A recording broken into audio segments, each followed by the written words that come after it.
is visible. You can carry on. Okay, so what I wanted to present today is like just a moment, sir.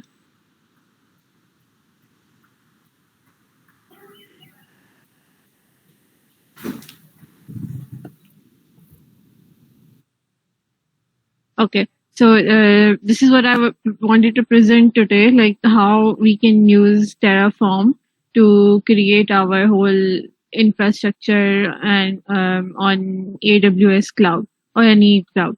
Terraform is basically infrastructure as a code tool, which means that you don't have to explicitly go onto your like cloud platform and create each and every resource. Instead, what you can do, you can like do the whole process. Instead of doing manually, you can automate the whole process. So this is what the purpose of Terraform is.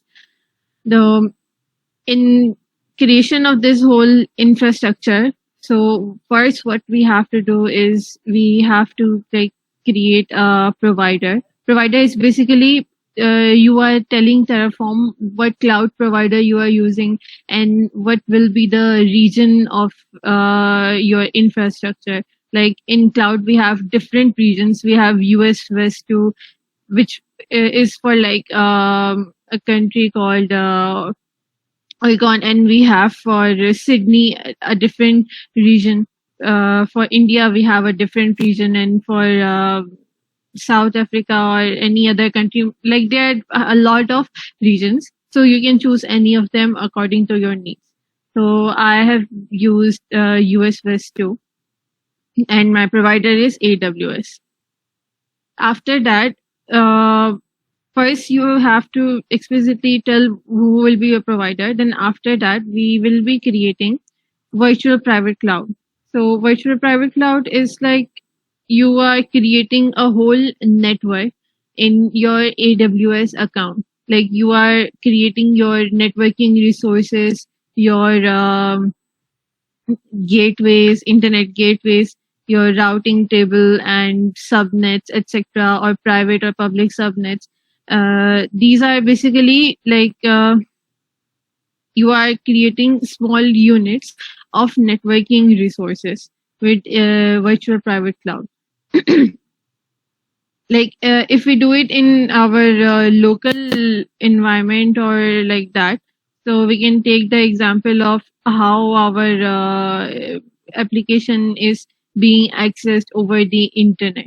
But over here, we are doing it by ourselves. This is like called infrastructure. We're building the infrastructure first. So in virtual private cloud, we will be creating the internet gateways through which our application is connected to internet, like World Wide Web. Then after that, we have public subnets and we have our private subnets. So the difference is the things which we will be creating using the public subnets will be accessed through internet.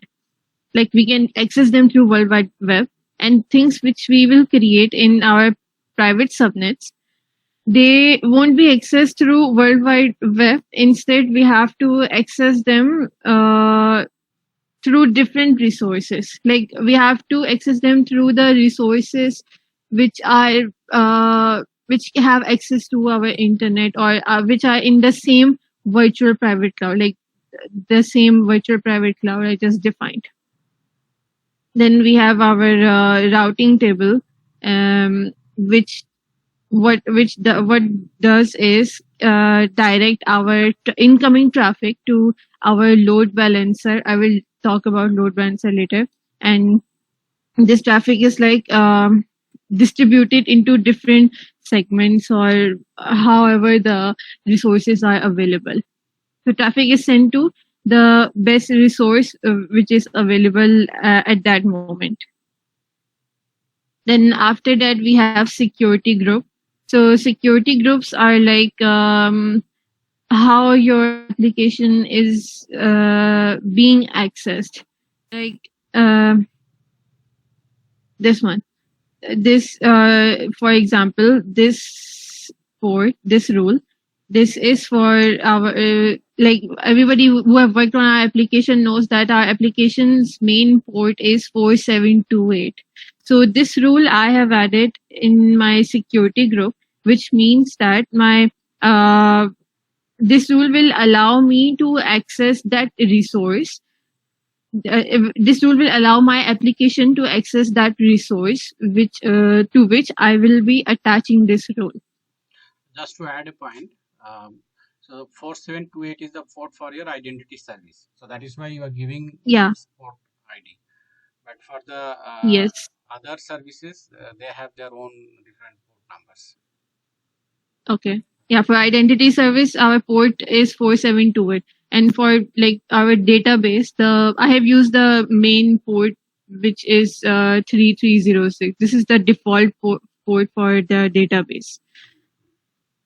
So that's how we can connect, we can access our resources by attaching these rules to our resources. Then we have instance. So this instance file defines my EC2 instance. EC2 instance is basically where I will be hosting my microservice and my but I will host my microservice in a machine, a Linux machine. This an operating system basically. EC2 is an operating system. So I will host my microservice in the instance which will be created with this file. And these are some predefined packages which I will be installing along with the instance creation. Then after that, we have our relational database. In this relational database, I'm using AWS RDS, which is a service for database. I can create my database over there, and then I can access that database only with the EC2 instance. So the flow is like my database should not be accessed by the public, should not be accessed through World Wide Web or like that. It can be only accessed by my EC2 instance, because this database I have created in my private subnets. So I can only access this database with my EC2 instance and not with any other tool or anything else. This is for security reasons, obviously. Then after that, we have our load balancer, which I talked about yesterday when I was telling about virtual private cloud. So load balancer is like it basically redirect your incoming traffic to best performing resource, best performing EC2 instance, best performing instance where your microservice is being held, so that you don't face any downtime.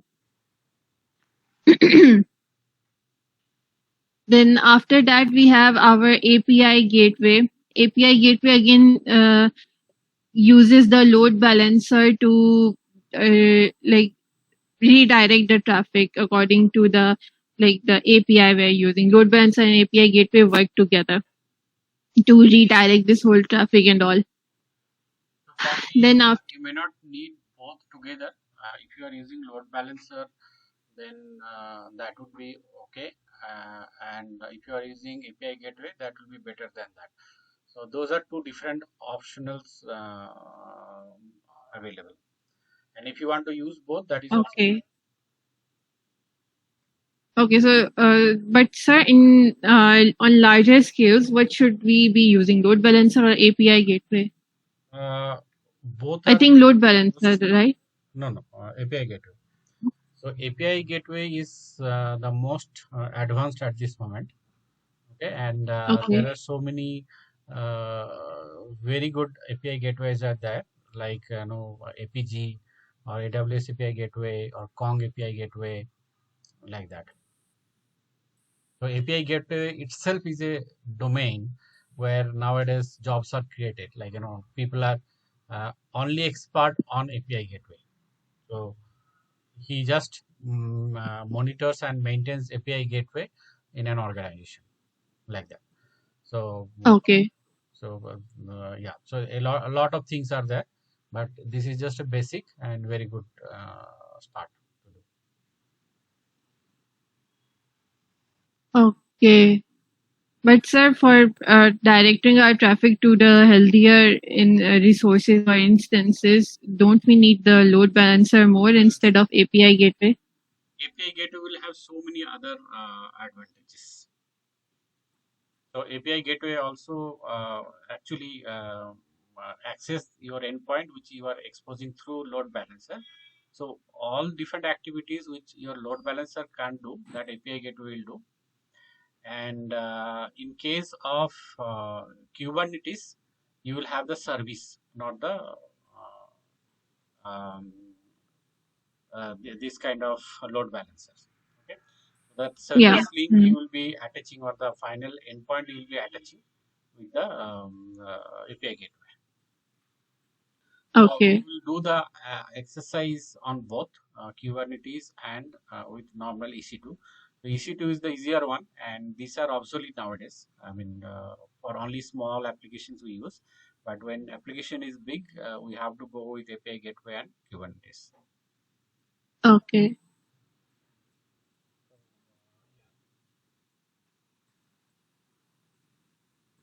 Okay, sir. Okay, so in the last file is for our outputs.tf file, which basically uh, shows the outputs of your like the IP addresses of the machine operating system you just created, or the endpoints of your database or the load balancer, etc., like that. So this was our like the Terraform infrastructure as a code to create our infrastructure in our AWS account. So the advantage of this is that you won't be missing out anything, or all your resources will be attached to each other perfectly without missing anything. All your rules will be attached then and there, and you don't have to explicitly go and create each and every rule and then attach that rule to your thousands of operating system or EC2 instances. Because on the industrial level, we are not just creating 2 or 3 machines, we are creating thousands of machines. So that's why we need Terraform to create those thousands of instances which have the same purpose in like a few minutes. So that is the advantage of Terraform. Then after our instance is created, we face another issue, that how are we supposed to install packages or upload our microservice onto those thousands of instances. So instead of going to each and every instance, what we can do, then we come towards Ansible. So Ansible is like our configuration So management tool. yeah, we'll come to Ansible. Just I want to add couple of points. So you very well explained the steps to use the Terraform and also the benefits. So let me tell you the real-time benefit in our project, which you are going to have now, right? So sometimes back we discussed that we have to deploy these applications for every developer and QA into their cloud account, right? To see the benefit now. So once you have automated here, you don't have to do all those stuffs manually into their account. You have to just give their account details in terms of the credentials and run it. This infrastructure will be created, your microservice will be deployed there, or if it is a UI component, that also will be deployed there, and then they will be able to test it. So for a QA, he or she does not know AWS and even may not care about it, let's say, okay, at this moment. So you just want to test it. So you just need to run this a simple script with a single command.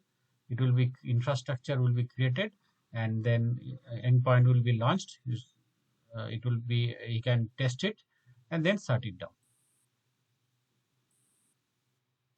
You got the point? Where we are coming? Yes, sir. I got somewhat of it. Right. Yeah, please go ahead with the Ansible now. Okay. So for the like I was describing that we have thousands of instances or machines, and we have to like install our microservice and packages to run that microservice on that EC2 instance. So what we will do, we will not go explicitly on each and every machine and install our microservice and packages. Instead, we will use Ansible, which is a configuration management tool. So what Ansible do is, uh, so these are some of the files. So the first file is ansible.cfg. In this file, you describe your entry point, you can say entry point of your like the host, like what will be the first file which will be accessed by this Ansible, and you describe the name of your user, which in our case was Ubuntu, and you also need a ssh access key.pem file, which is like you can say a security file or a password file, you can say it like that. It is a file which allows you to access your AWS account. So you need this file for this is like for every AWS account, the users have their separate ssh access key.pem file. So the advantage is that even if somebody gets your credentials and they try accessing your AWS account, they won't be access it and create resources unless they have this ssh access key.pem file. So this is the security advantage on this site. Then after Yeah, let that, me tell you one uh, story, right? How we secure it. For example, you have this file. Now, let's say someone got this file. For example, let's say we have it in production and we have this file, and I have shared it to one person or lead, let's say, in the team, and he got the access. Now, let's say somehow somebody has stolen that file from him. Okay. Now, what will happen? Let's hmm, say it is a banking application or it is a very big company, right? So what would happen? So how do you secure this? yeah, so I think the I'm not quite sure about that, but I think the approach you can take is first you delete the this ssh access key.pem file from your cloud environment, from your AWS account, and then you create another file with the same name, and also share that file with your subordinate or whoever should be it shared to. But and they should No, the place that moment you file share on it, exact. there is the moment you share it via email, via WhatsApp or via any FTP server, right? There is a risk that this file might be stolen by anybody. So let me tell you what we do in big companies. We have a secured hardware device like pen drive. Okay, so that file Hmm. will be created by a very responsible, a big person or big lead or manager or who has a very big responsibility of the cloud or the account will create it, and he will just store it in that device. Okay, now that device will be sent to the either to the developer or to the testing machine or test server, and there it will be manually it will be uploaded. Okay. That file will be manually stored there, and then that will be accessed. So that on the way nobody can steal this file. At this moment, that is the most secured way. That is called a secured hardware device, and there are companies who build such device also. Like now cloud companies are also giving this kind of device. Other than that, HID is one of the company, a security company where I was working as a chief architect there sometime back. So that company also provides such kind of secured hardware devices. I just give you a very simple example for your awareness. Mm. Such kind of many security related measurements are being taken care, especially in the government of projects, or any laboratory or any Yeah. research Mm. centers, in those kind of cases where each and every data is very highly secure. Okay. Hmm? Okay, yeah, Yeah. go ahead. So this file has a lot of thing to do with. So like to maintain this file itself, huge amount of money a company needs to spend for secured projects, I'm saying. Okay. Okay. So this file is like should be on a very secured uh, drive in your system, which is not accessible by regular users. Then after that, we have our host.ini file. What what the purpose of this file is to you have to like insert your name of the instances and their IP addresses and their user. Along with that, you also have to provide the same file so that these instances on AWS can be accessed.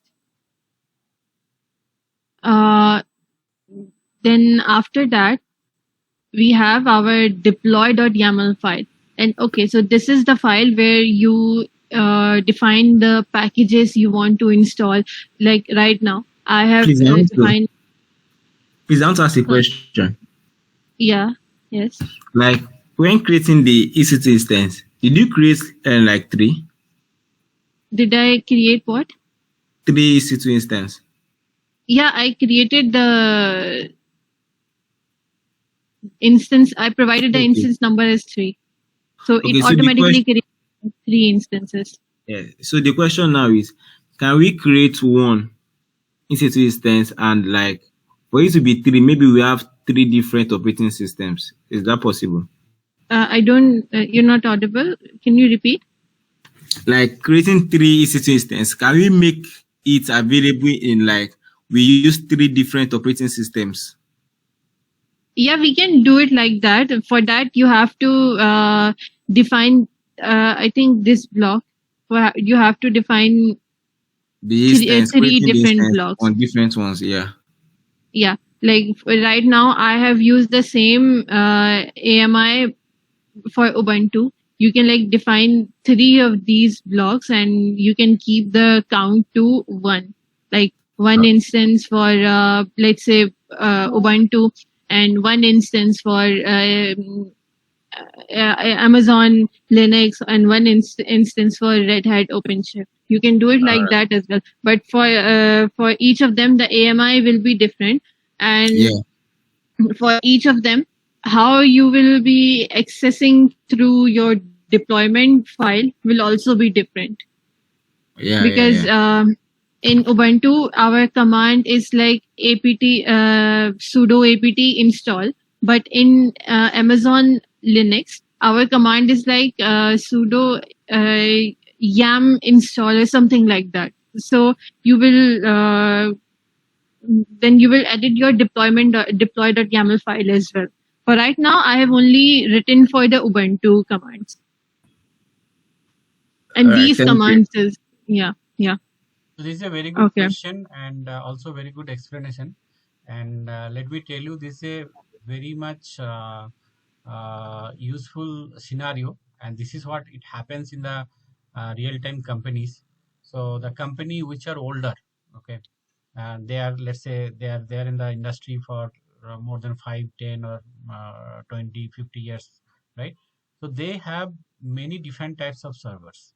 Okay, they have the legacy servers starting from Informix to all older Unix versions of servers. Okay, and they are not upgrading everything to the latest until they are useless, or they are not operating or not working. Okay, they continue using the old ones, and also whenever there is a new project, that is the time they take the new technology and new servers. Okay, so when there is something need to be upgraded, into all the oldest to the latest ones, right? So this kind of scenario comes, and that is why there is very big demand for these DevOps engineers in those kind of companies, where there will be a team of even 50 or 100 only for DevOps, big, very big companies. Okay.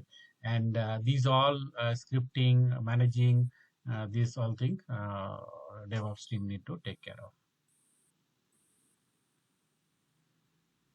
Okay, sir. Yeah, carry on. Thank you, sir. Mhm. Yeah, please carry on. Okay, okay. Yeah. So the like Kende was asking, like these commands you have to like right now I have written them in my instance file, but usually these are to be written in your deployment file for the packages you want to install. So these will be different. Like in Ubuntu, we have apt get update, right? And for Amazon Linux, we have a little bit different command. So for each and every machine, you have to like write different deployments file, like different blocks in deploy file.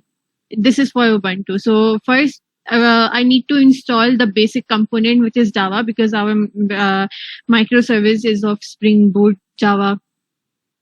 And after our Java will be installed.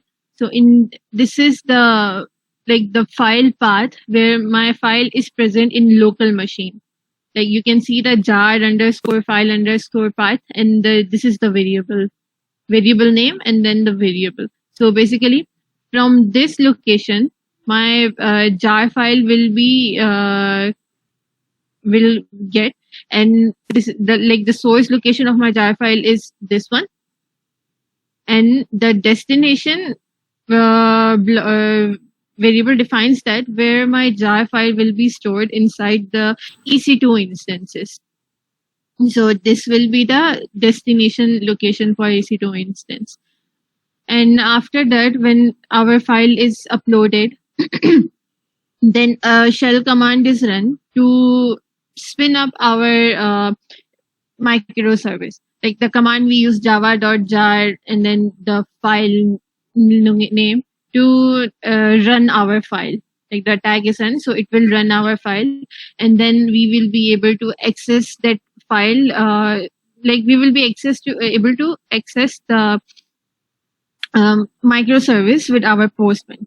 Like the IP address slash colon. Like I'll just show you. Just a moment.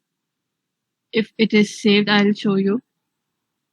So, Fatima, to run this script and test it, you are saying that it is costing you in AWS?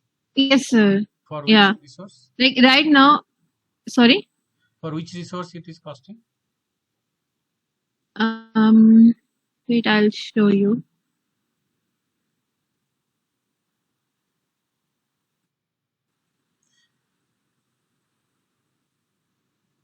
I'm not seeing any reason to cost. That's why. Sir, it is costing me for virtual private cloud and EC2 instance as well. Or just for Like these are the can you go to the cost? yeah. Like the this. Okay, so the cost is like for right now. It is like some How old is your account? $2. It was like How old is your account? my account is I think 1 month. 1 month. Okay, and after creating, how long did you keep it?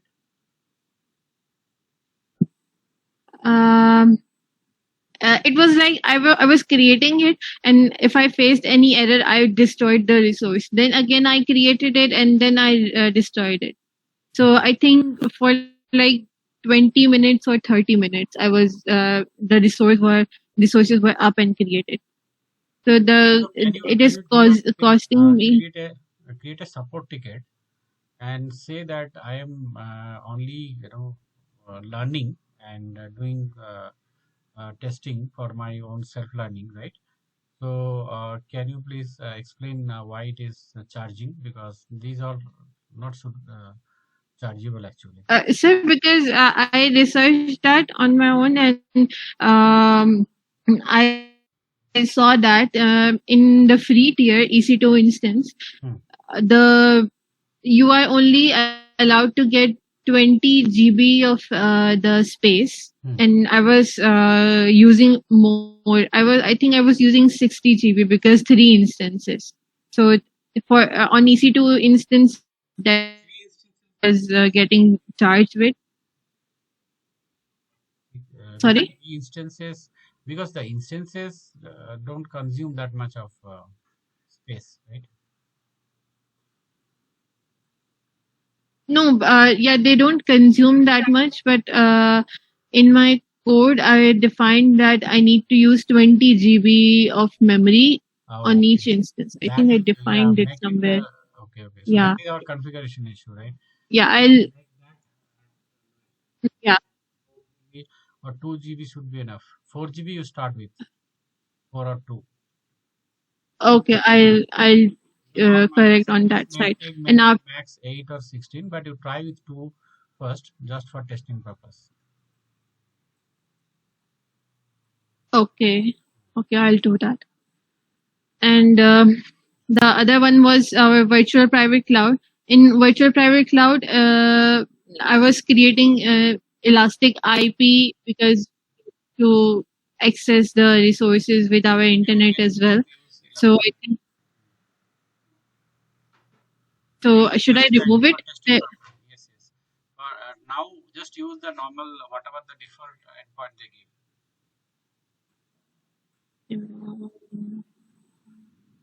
Elastic IP Elastic is the one and company functions are for the purpose of keeping it same. uh, Purpose okay, they use the defaults. but okay, I'll try creating an account because whenever I created virtual private cloud, it automatically created the elastic IP. I wasn't explicitly creating it. Yeah, Let's research that little bit. yeah. That area. Okay, I'll research about that. And I was also creating those private subnets, and for that we need internet gateway and availability zones. So that also cost you some money. Yeah, for the this security thing. Like I defined, creating my database in private subnets and EC2 instances in public. So for the connection of my microservice and database, I have to create some in NAT gateway and the other resource, which costs you somewhat money. Mhm. Yeah, I mean, try to use defaults for them also. Check if it works. Default. Okay.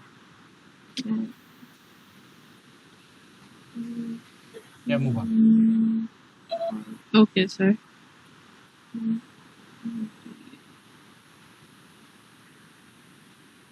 Just a second.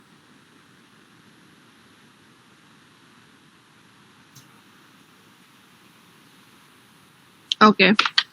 Uh, See, I'm trying to figure out the way so that every developers or learners can do it free of cost. Right?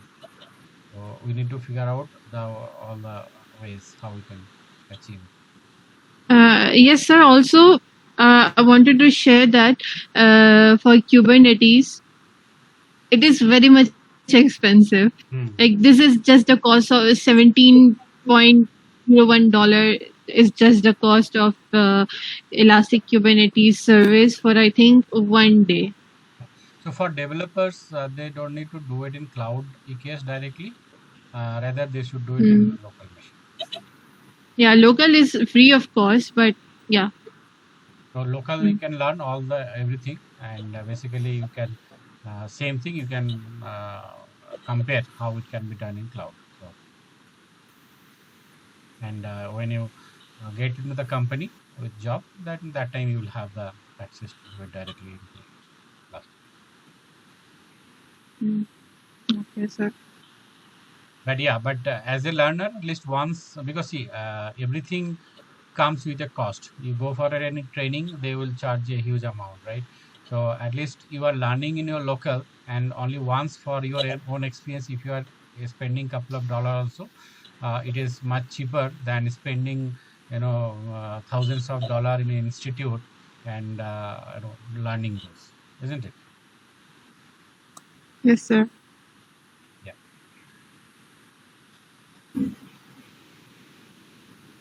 Okay, so as I was defining that after your microservice is up and running, you can use the IP address of that of any machine you want to use and the port number of that machine, and after that your API address, whichever it is, to create the user or log in with the user. I'll show it to you. Just a moment. Yeah, the same IP address and the port number and your API to log in with the user and get all the users as well. We can do it like that. So let's say I give this script to a new UI developer. Okay, that okay. This you run this application, run this script. Everything will be the application, right? So is that possible? They can use this to create. I think this is only for the microservice right now. Yeah. So he should be able to Yeah, test that API in Postman. yeah. They can test it. Yep. So Hmm. make that way and write couple of steps in the. Yeah, I have. Yeah, I have written all of that steps, whichever I took to create the whole thing. So it is there. Show me that file where it is written. Okay, It just a should be in the moment. repository itself. So identity service, you Uh, go to that repository. no, I wrote it in the Word file, not the GitHub README file. That's fine, but you can put this file in that folder, in a folder there. Okay. Hmm. Terraform, then check in. So that Okay, I'll do it. developer, when they clone the code, they can see these steps and then they can. Okay. Okay, sir. So you check in that code, and then I will ask, let's say, Sandhya is going to do it, right? Or Akila. For Sir, I haven't uploaded the code in the main repository. This code right now is in my forked repository. So should I merge it with the main repo or what? yeah, merge it in the main repo, and then yeah, basically you can ask. They don't have access to this identity service, right? Only Java guys. Hmm. Okay. So in that Hmm. case, I'll ask Somnath to check that. Okay, sir. Okay. So I'll ask him to check out that code and run it, and I'll ask him to create the account also, AWS account, and then in his account he should be able to automatically test it. So if he is able to test this microservice and the APIs, then same steps you do for the UI component also. Hmm. The UI component where Okay. it is very simple and straightforward. You just need to do it in AWS Amplify. Okay, sir. How you will create AWS Amplify resource and then deploy it using that GitHub client, GitHub. Should I create the amplifier with the like or going inside the Yes. from the script or from the console? From the by using the Terraform. Okay. Actually, AWS also provides CLI, right? Using that also you should be able to do. But let's see if you are able to do it using Terraform or not. Terraform and combination with.